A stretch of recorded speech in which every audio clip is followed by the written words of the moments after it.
Alléluia. Je voudrais introduire ce matin, de façon brève, le thème que nous allons aborder pendant un mois à ce FAG, Festival d'Action de Grâce, est ainsi intitulé le Festival d'Action de Grâce ou l'offrande d'Action de Grâce d'un peuple embrasé. Sous-entendu, un peuple embrasé par le feu du Saint-Esprit. Les textes de base pour ce message sont tirés de Lévitique chapitre 3, versets 1 à 5. Lévitique chapitre 3, versets 1 à 5. Ensuite, Psaume 107, verset 22. Psaume 116, verset 17. Psaume 147, verset 7. Nous ne pourrons pas lire tous ces passages, mais je vous demande de les lire à la maison calmement. Nous allons lire seulement deux références. Lévitique chapitre 3, versets 1 à 5.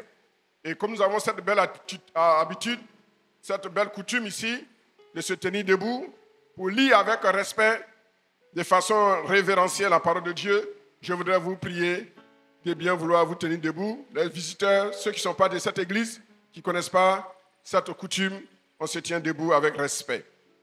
Lorsque quelqu'un offrira à l'Éternel un sacrifice d'action de grâce, s'il offre du gros bétail, mâle ou femelle, il l'offrira sans défaut devant l'Éternel. Il posera sa main sur la tête de la victime, qu'il égorgera à l'entrée de la tente d'assignation, et les sacrificateurs, fils d'Aaron, répandront le sang sur l'autel tout autour. De ce sacrifice d'action de grâce, il offrira un sacrifice consumé par le feu devant l'Éternel. La graisse qui couvre les entrailles et toute celle qui y est attachée. Les deux rognons et la graisse qui les entoure, qui couvre les flancs, et le grand lobe du foie qu'il détachera près des rognons.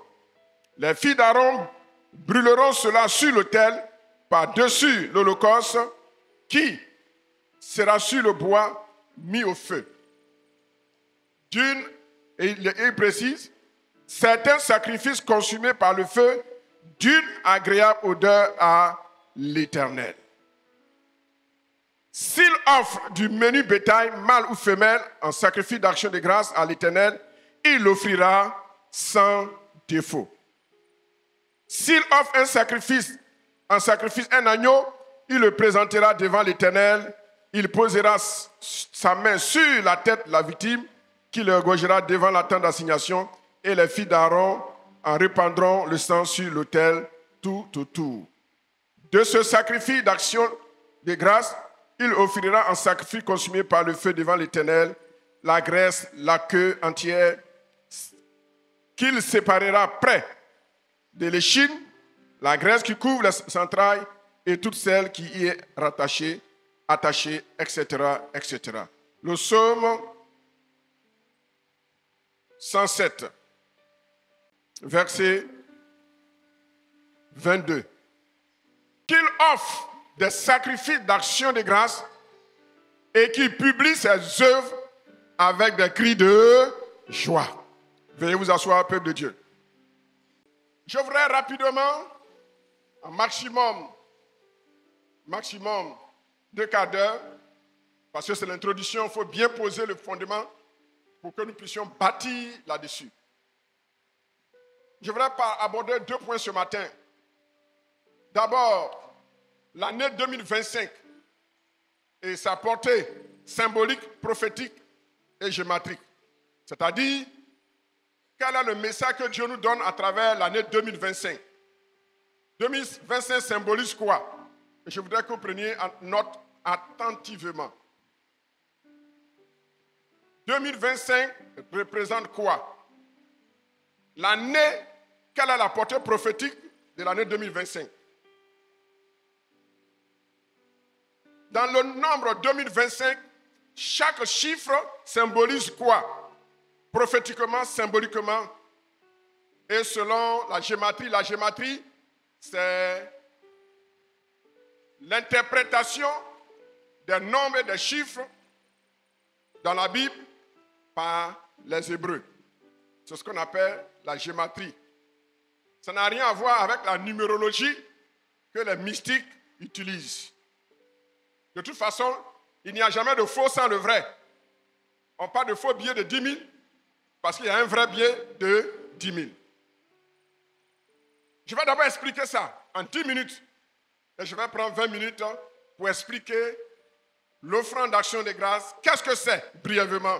Et nous allons passer à la démonstration. Mais on a tout un mois pour recevoir l'enseignement, dimanche après dimanche, mardi après mardi, etc. Mais pour cette première semaine, comme c'est dans notre coutume, on prend toute la semaine pour écouter la parole. Et après quoi, on rentre dans les semaines simples, ordinaires. Donc mardi, nous serons encore ici. Mercredi, nous serons encore ici. Jeudi, nous serons encore ici. Vendredi, nous serons encore ici. Avec une mini-veillée pour prier, impacter le peuple de Dieu, afin que Dieu ouvre nos greniers pour que nous puissions le bénir en retour avec nos offrandes d'action de grâce. Alléluia. Et le Dieu qui est fidèle, il ne t'oubliera pas. Alors, premier point, quelle est la portée prophétique? Quel est le message prophétique symbolique que Dieu nous donne à travers l'année 2025? Et quel est son rapport avec notre festival d'action de grâce? Alors, selon ce qu'on appelle la gématrie, c'est le calcul des chiffres des nombres, n'est-ce pas, avec un message codé, un message symbolique, un message prophétique. Et chez les Juifs, le 1 est symbolique. Il y a un seul vrai Dieu, le Dieu Père, Fils et Saint-Esprit. Dieu est un.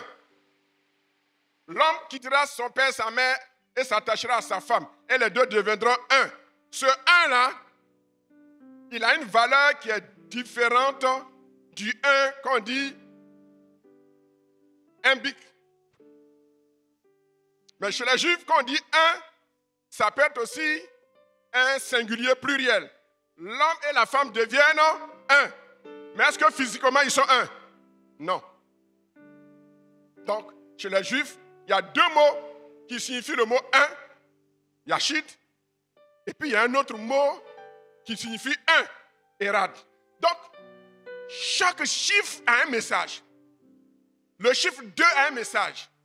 Le chiffre 0 a un message. Le chiffre 5 a un message.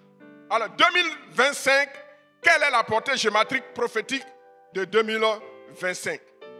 Avant d'arriver à là, quand vous calculez le nombre, les différents chiffres de 2025, 2 plus 0 plus 2, ça fait combien? 4. 4 plus 5, ça fait combien? 9. Donc, le premier message prophétique, symbolique, gématrique que l'année 2025 nous donne, c'est le chiffre 9. Retenez bien le chiffre 9. Et nous allons voir ce que le chiffre 9 représente dans la vie. Et nous allons suivre notre vie tout au long de l'année 2025 par rapport à l'impact et à la portée, n'est-ce pas, du chiffre 9. 9 dans la Bible, premièrement, c'est le chiffre du don. On voit les 9 dons spirituels, dons de prophétie, dons de langue, dons d'interprétation des langues, dons de foi, dons de miracles, dons de guérison, dons de paroles de connaissance, dons de paroles de sagesse, dons de discernement des esprits. Ça fait 9. Est-ce que vous me suivez? Le chiffre 9, c'est le chiffre du don. Deuxièmement, le chiffre 9, c'est le chiffre des 9 éléments qui composent le caractère du chrétien, c'est-à-dire ce qu'on appelle le fruit de l'esprit. L'amour, la paix, la patience, la bonté, la foi, la douceur, la tempérance, la maîtrise de soi, etc., etc. Ça fait 9. Donc, si le chiffre 9 symbolise le don, ça veut dire qu'en cette année 2025, tu dois t'attendre inéluctablement, quel que soit alpha ou bêta, Dieu a prévu un don particulier pour toi. Si tu ne cries pas plus que ton voisin aura son don avant toi.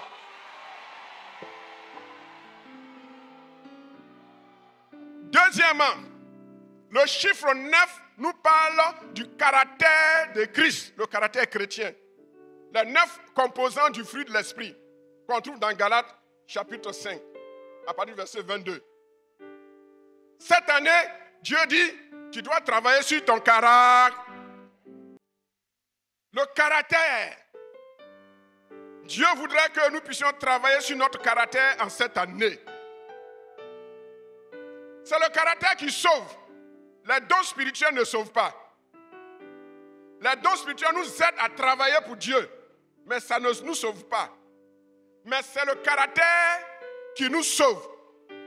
Le caractère travaille sur nous-mêmes.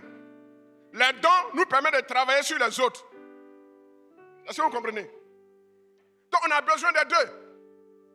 Travailler sur nous-mêmes, notre caractère, et utiliser les dons pour travailler. Les dons vont nous donner la récompense au ciel. Mais c'est le fruit, le caractère qui va nous sauver.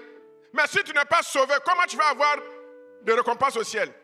Tu as bien travaillé sur la terre, mais ton caractère était mauvais, était souillé. Tu n'es pas sauvé. Tous tes cadeaux vont rester sur la terre. Et celui qui a développé le bon caractère, la vie de sainteté, le caractère de Christ, il est sauvé, même s'il n'a pas eu beaucoup de fruits, n'a pas eu beaucoup d'œuvres, mais au moins il est sauvé. Mais nous, on n'est pas dans où? On est dans et. Dis à ton voisin, il s'agit de et. Il ne s'agit pas de où. Parce qu'on n'est pas suspect. Nous, on prend et le caractère et les dons. Dis les deux. Dis, je veux double. Je veux double. Il ne faut pas choisir un et laisser l'autre.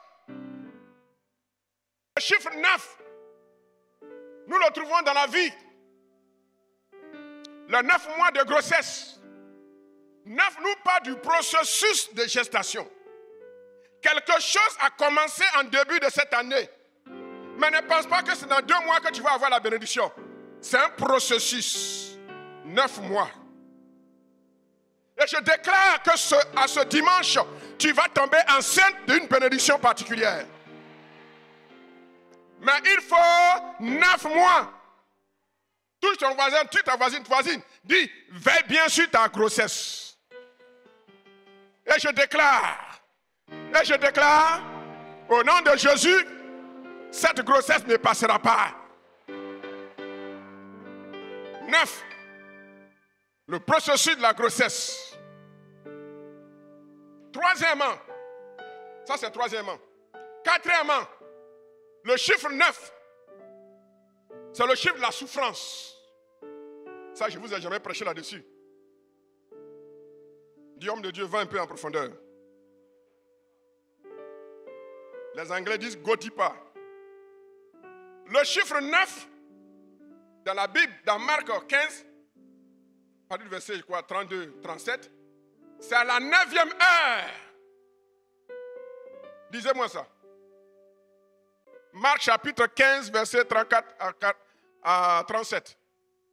Il a dit, et à la 9e heure, dis avec moi, à la 9e heure, Jésus s'écria d'une voix forte, Eloi, Eloi, lama sabachthani, ce qui signifie, mon Dieu, pourquoi m'as-tu abandonné?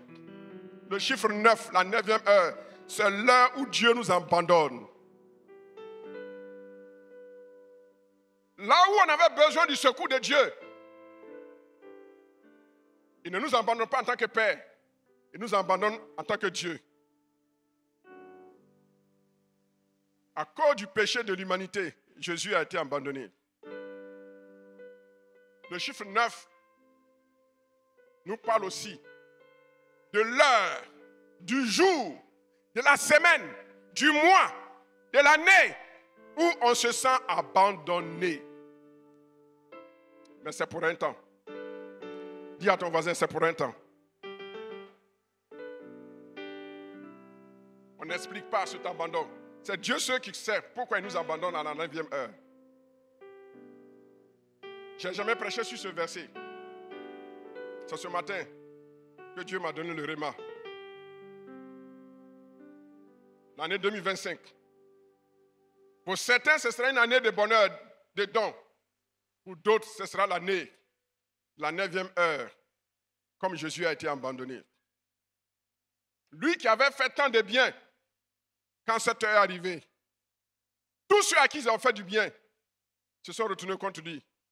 Crucifiez-le, crucifiez-le, crucifiez-le. C'est l'heure de l'abandon. Je prie que Dieu ne t'abandonne pas. Et s'il devait t'abandonner, sache que c'est pour quelque chose de plus glorieux, de plus grand, de plus merveilleux, de plus sublime. Mais ce n'est pas tout. Le chiffre 9, il n'est pas seulement le chiffre qui nous parle de l'abandon de Dieu, mais c'est momentané. Parce que la Bible dit que Jésus, qui a été abandonné, crucifié, il a été enterré, mais 3 jours après, il est ressuscité. Il est monté au ciel. Et un nom lui a été donné. L'abandon qui prépare l'élévation. J'ai dit quoi? L'abandon qui prépare l'élévation. Et il faut qualifier l'élévation sublime. 2025 est une année de révélation prophétique pour son peuple. Et quand nous poussons un peu nos recherches, le chiffre 9, en mathématiques, c'est le chiffre de la stabilité. Dit homme de Dieu, en quoi? Je n'ai pas compris. Ici, est-ce que vous êtes là? Je n'ai pas compris. En quoi le chiffre 9 est-il le chiffre de la stabilité? Question. Si le chiffre 9 est le chiffre du don, si le chiffre 9 est le chiffre du caractère, si le chiffre 9 est le chiffre du processus de la bénédiction, si le chiffre 9 est le chiffre de l'abandon de Dieu, le chiffre 9 est aussi le chiffre de la stabilité. En mathématiques, c'est le seul chiffre multiplié par n'importe quel chiffre. Quand on additionne, ça donne 9. 9 multiplié par 1 multiplié par 9, ça fait combien? 9 multiplié par 2, ça fait combien? 18, 1 plus 8, ça fait combien? 3 multiplié par 9, ça fait combien? 27. 2 plus 7, ça fait combien? 9 multiplié par 4, ça fait combien? 36. 6 plus 3, ça fait combien? La stabilité.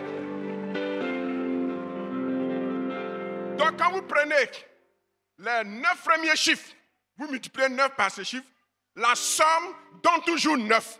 Je veux dire à quelqu'un, quelles que soient les situations par lesquelles tu vas passer, Dieu permettra que tu sois égal à toi-même. Quelle que soit l'épreuve que tu vas traverser, Dieu permettra au bout que tu sois égal à toi-même. Les gens ne peuvent pas détruire ta passé. Les gens ne peuvent pas détruire ton témoignage. Les gens ne peuvent pas détruire ta destinée prophétique. Les gens ne peuvent pas détruire ce que Dieu a prévu que tu sois. Est-ce que je parle à quelqu'un? El Kabod, quels que soient les assauts de l'ennemi contre vous, vous serez égal. Vous serez égal à vous-même en tant qu'une église. La stabilité. Est-ce que je parle à quelqu'un ici? Bon, arrêtons. J'ai dit que je n'avais pas long, 30 minutes. J'ai déjà épuisé 10 minutes. Deuxièmement, l'année 2025 nous donne 2, plus 0, plus 2, plus 5. Le premier 2 symbolise le premier témoignage que tu as déjà expérimenté avec Dieu. Premier témoignage. Le chiffre 2, c'est le chiffre du témoignage. Tu as déjà reçu un premier témoignage. Mais ce n'est pas tout. Après le 2, vient 0. 0, c'est le chiffre du silence de Dieu. Tu ne vois plus rien. Tout chiffre auquel on ajoute 0, 0 n'apporte rien. C'est le silence de Dieu. C'est le temps durant lequel tu ne vois pas Dieu agir, mais Dieu travaille dans le silence. 2, 0. Au commencement dans Genèse, il a dit la terre était comme un chaos. Et Dieu dit que la lumière soit et la lumière fut. À partir de rien, de zéro, Dieu est celui qui crée. Et laisse-moi te dire que quand le zéro arrive dans ta vie, le silence de Dieu arrive dans ta vie, ce n'est pas la fin, mais ce n'est que le début d'un nouveau commencement. Tu ne vois pas Dieu agir. Depuis 1 an, 2 ans, 3 ans, tu ne vois pas Dieu agir. Il est en train de travailler. Car plus il prend de temps, plus il passe assez de temps dans le silence qui est zéro, plus le témoignage qui va suivre sera encore plus grand. Premier témoignage, zéro, le silence de Dieu. Mais laisse-moi te dire que Dieu travaille. Tu ne vois pas, mais il travaille. C'est le seul chiffre en mathématiques, selon les chiffres arabes, qui forment un cycle. Un cycle. Le zéro, c'est comme un cercle. On ne connaît pas son commencement, on ne connaît pas sa fin. Mais Dieu travaille. Et le 4e chiffre qui vient dans 2025, c'est le chiffre 5. Le chiffre de la grâce. Je suis en train d'annoncer à quelqu'un que quel que soit ton témoignage passé, quelle que soit la parenthèse dans laquelle tu es, mais le témoignage qui arrive pour toi sera le fruit d'une grâce exceptionnelle. C'est pourquoi, El Kabod, tu dois comprendre que 2025, c'est aussi l'année dans laquelle tu vas voir la grâce de Dieu couronner tous tes succès et tous tes efforts. C'est pour cela que tu dois poser un témoignage digne d'un enfant de Dieu qui est reconnaissant à Dieu. 2025, l'année qui commence par un témoignage et qui se termine par la grâce de Dieu. Qui veut voir la grâce de Dieu agir? Qui veut expérimenter la grâce de Dieu? Dieu n'a pas changé. Il est toujours le même. Hier, aujourd'hui et éternellement. Deuxième point, pour terminer. Qu'est-ce que l'offrande d'action de grâce? Dans la Bible, il y avait 2 types d'offrandes. Il y a les offrandes qui ne sont pas d'une bonne odeur devant Dieu. Les offrandes qui ne sont pas d'une bonne odeur devant Dieu. Je ne vais pas parler de ça pour une question de temps. Et deuxièmement, les offrandes qui sont d'une odeur agréable à Dieu. Il y en avait 3. L'holocauste, l'offrande de la fleur de farine et l'offrande d'action de grâce. L'offrande d'action de grâce, telle que c'était pratiquée dans l'Ancien Testament, elle n'est plus pratiquée de nos jours. Il ne s'agit plus dans le Nouveau Testament d'offrir des béliers, des moutons. Non, non, non, non. Si vous êtes dans une église où on vous dit d'offrir des béliers, les sacrifier, c'est qu'il y a une erreur. Ces pasteurs ont besoin d'être aidés. On ne les condamne pas, mais il faut les aider. Il faut les mettre sur le droit chemin de la sainte doctrine. Hébreu dit que depuis que Jésus est venu, ces sacrifices d'avant sont passés. Ces sacrifices étaient une image, une ombre de la réalité. Et la réalité maintenant est en Jésus. Donc ce que nous apportons, c'est l'expression de notre cœur. Si tu veux apporter un bélier, tu l'apportes comme une offrande pour qu'il soit mangé, mais pas pour qu'il soit sacrifié sur l'autel. Et c'est pour éviter tout cela que nous voulons aujourd'hui que nos offrandes d'action de grâce soient exprimées à travers nos biens matériels, mais en général à travers les biens financiers. Alors, je vais terminer et lancer un appel. Que signifie l'offrande d'action de grâce de nos jours? J'ai identifié 5 sens. Depuis longtemps, j'ai prêché sur 4 sens. Mais vous savez que la révélation, elle est progressive. Premièrement, l'offrande d'action de grâce signifie, elle est appelée l'offrande de paix. L'offrande de paix. Pourquoi on l'appelle l'offrande de paix? Shelem. D'où est venu le mot Salomon? qui veut dire le pacifique. D'où est venu le mot shalom. Quand on salue, bonjour, shalom. Chez les Juifs, ils disent shalom. Chez les Grecs, et ils communiquent la joie. Kaire. Que la grâce vous accompagne. Donc, l'offrande d'action de grâce est appelée une offrande de paix. Nous voyons cela dans Lévitique chapitre 3, versets 1 à 17. On ne dira pas tout. Il a dit, lorsqu'un homme offrira en sacrifice d'action de grâce une victime prise parmi les troupeaux, soit mâle, soit femelle, il l'offrira sans défaut devant l'Éternel. Et en hébreu, cette offrande d'action de grâce est appelée l'offrande de paix. Donc l'offrande d'action de grâce, d'abord, c'est l'expression, n'est-ce pas, du produit de la paix que Dieu a accordé à notre cœur pendant l'année écoulée. Et pour la nouvelle année, nous sommes en train de dire merci à Dieu pour la paix qu'il nous a donnée. Plusieurs sont morts les années passées. Mais toi, tu as eu la paix. Plusieurs pays dans le monde ont connu des troubles. Mais toi, dans ton pays, tu as connu la paix. La paix extérieure, mais aussi la paix intérieure. Plusieurs ont vu leur foyer être détruit. Mais toi, ton foyer n'a pas été détruit. C'est la paix. Offrande de paix. Et ce mot paix en hébreu peut signifier la plénitude, le bien-être. Et pour le bien-être que Dieu t'a donné, tu dois être capable de faire une pause et dire Seigneur, merci. Je n'ai rien à te donner, mais prends cette offrande. Et tu vas jauger l'offrande en fonction de la paix que Dieu t'a accordée. Dis à ton voisin, c'est de toi l'homme de Dieu en train de parler. Touche ton voisin, touche ta voisine. Avec respect. Dis voisine, voisine, est-ce que tu entends ce que l'homme de Dieu est en train de dire?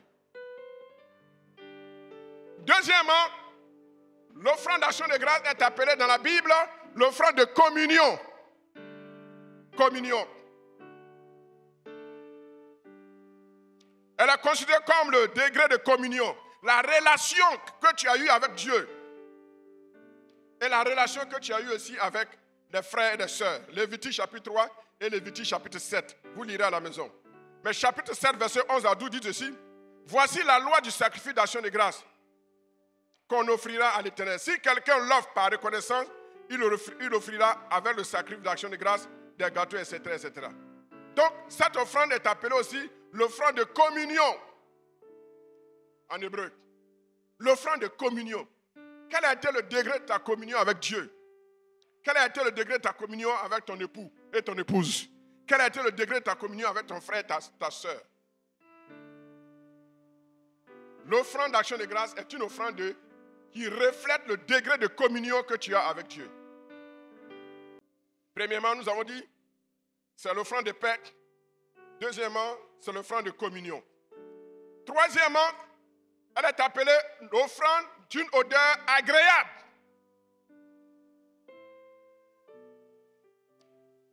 Nous trouvons ça dans Lévitique. Il a dit, les filles d'Aaron les brûleront sur l'autel par-dessus l'holocauste placé sur le bois qui est sur le feu. Certains sacrifices consumés par le feu d'une agréable odeur à l'Éternel. Donc parmi toutes les offrandes que nous apportons, offrandes ordinaires, dîmes, ce qu'on fait, le social, le don aux pauvres, aux orphelins, ça c'est bon. Mais la meilleure des offrandes sur le plan humain, dans notre relation avec Dieu, c'est l'offrande d'action de grâce. Elle est d'une bonne odeur, agréable à Dieu. Quand son parfum montait au ciel, Dieu était réjoui.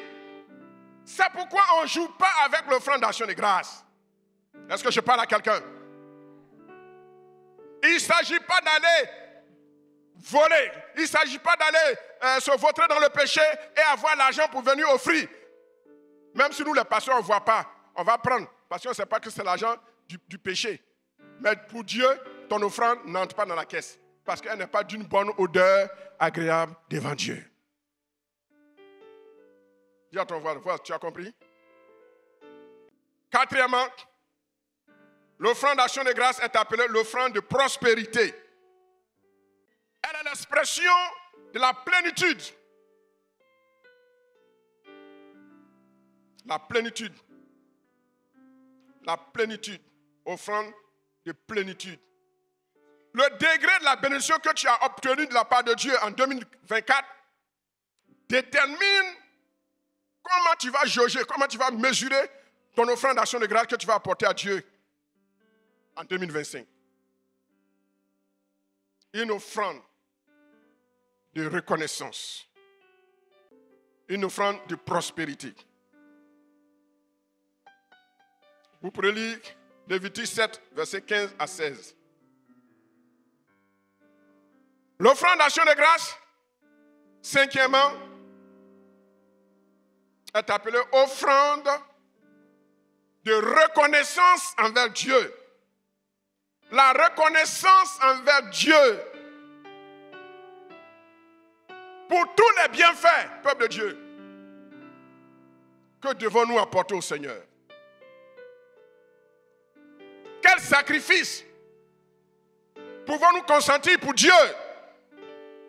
Oh, je me rappelle comme hier, durant la crise post-électorale, il y avait le désordre dans le pays.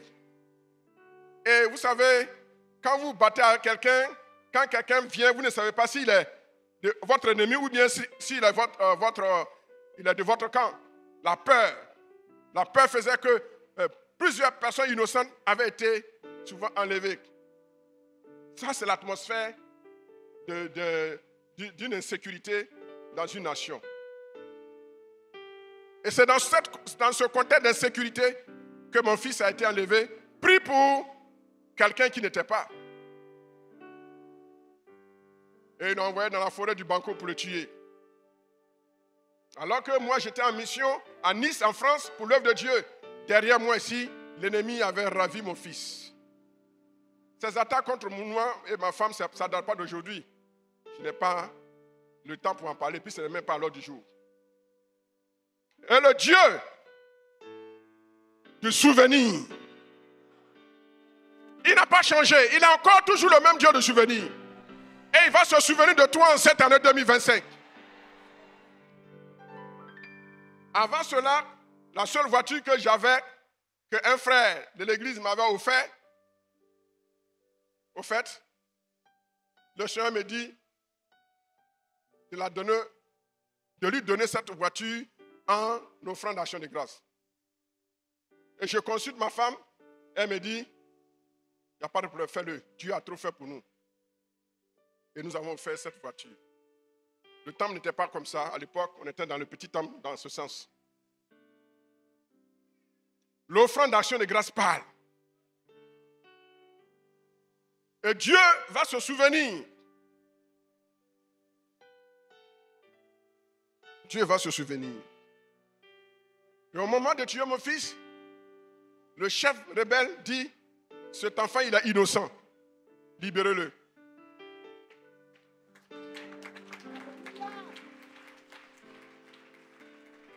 Et son adjoint, très zélé, il a dit non, l'enfant, il est innocent. On l'a confondu avec celui qu'on cherchait. Il dit, si tu ne obéis pas, tu passeras sur mon corps avant de tuer cet enfant. Ils ont donné l'ordre. 21h dans la nuit noire. Et mon fils va parcourir la forêt du Banco jusqu'au goudron. La peur aidant, marcher de Banco jusqu'ici à Koumassi. Dieu est le Dieu du souvenir. Votre offrande parle. C'est pourquoi tout à l'heure, quand vous allez, pendant ce mois, quand vous allez prendre un engagement, réfléchissez bien. Voyez que le Dieu que vous adorez est un Dieu grand. Et c'est ainsi que mon fils a eu la vie sauve. L'offrande d'action de grâce, l'expression de notre reconnaissance envers Dieu. Quand Dieu veut nous bénir en retour, il ne réfléchit pas. Qu'est-ce que tu as que tu vas offrir à Dieu pour cette fête d'action de grâce, ce festival d'action de grâce? Quel est ton meilleur don qui va toucher le cœur de Dieu que tu vas apporter, toi et ta famille? en cette année 2025. En conclusion, 2025,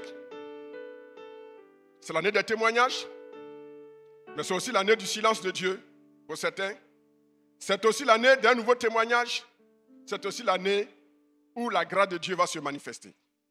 2025, c'est l'année où certains vont expérimenter le don de Dieu. C'est l'année où beaucoup vont travailler, d'autres vont travailler sur le caractère. 2025, c'est l'année où plusieurs vont rentrer dans un processus de bénédiction. Comme une grossesse de 9 mois qui enfante le bébé.